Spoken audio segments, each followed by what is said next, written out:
se déplacer très lentement.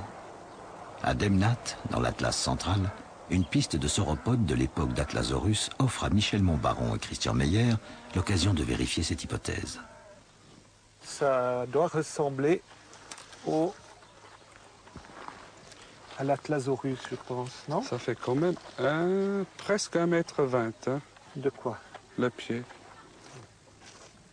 En connexion avec la longueur de l'empreinte, on peut mesurer la vitesse de l'animal. Et puis on prend le double pas directement d'ici. Hein. Oui. À un moment propice de l'assèchement, des dinosaures passent, impriment leurs traces.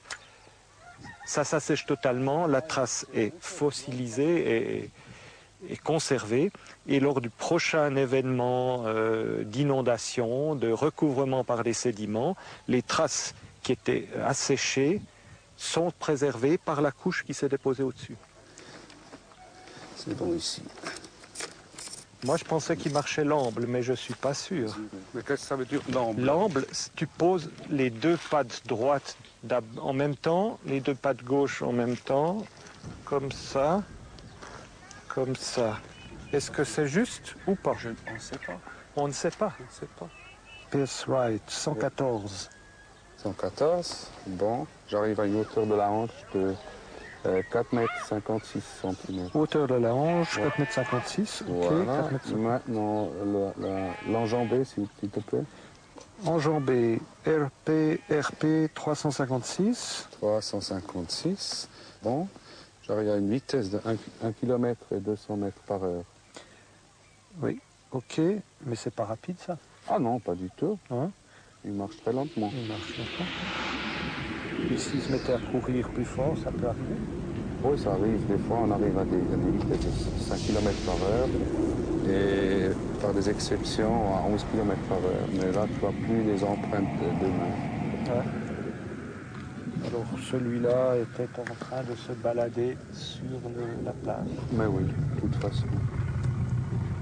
Regarde, moi ça c'est absolument fantastique et émouvant. On a l'impression qu'il vient de passer. Oui, ils Tellement sont bien conservés. Ouais, oui, ils sont si fraîches. Hein. Fantastique. Oh, c'est super, je trouve.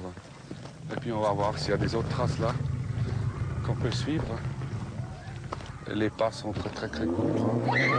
Même si la taille de l'empreinte est assez bonne pour Atlasaurus. Mais le problème, c'est la longueur du tronc. Si on arrive à 2,50 m, je pense que c'est un peu court, hein, tu vois. Mais il faudra recalculer toute la chose et puis vérifier avec le squelette. Par là-bas. Il y a une ou deux traces là très intéressantes où on voit vraiment bien les doigts. Ah, ça c'est super. Un peu plus loin, dans la cour d'une ferme, Ah oui. c'est un dinosaure carnivore qui a signé son Et passage. voilà, la suivante, elle est sous le fumier. Il faut. Ah voilà.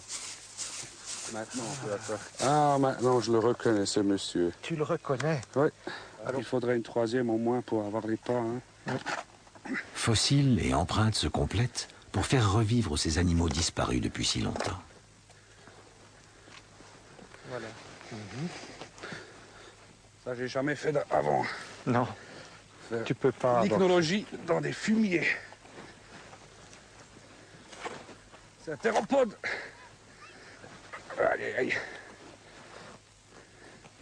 C'est-à-dire un ancêtre des oiseaux, c'est ça? Voilà, il est là.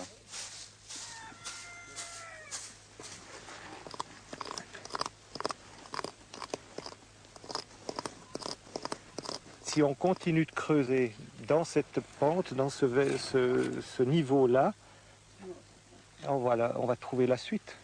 Ça joue bien. Ça joue, hein, ça marche. Le dessinateur Michel Fontaine esquisse la patte qui a laissé la fameuse empreinte tridactyle.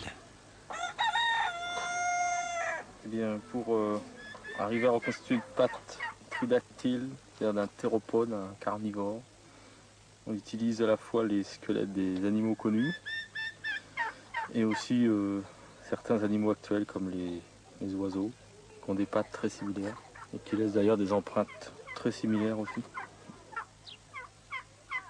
Ça fait rêver, hein, ces animaux qui sont passés là en plus, vivants. Comment imaginer que ces innocents volatiles ont pour ancêtres de féroces prédateurs? Je vais le faire en plus.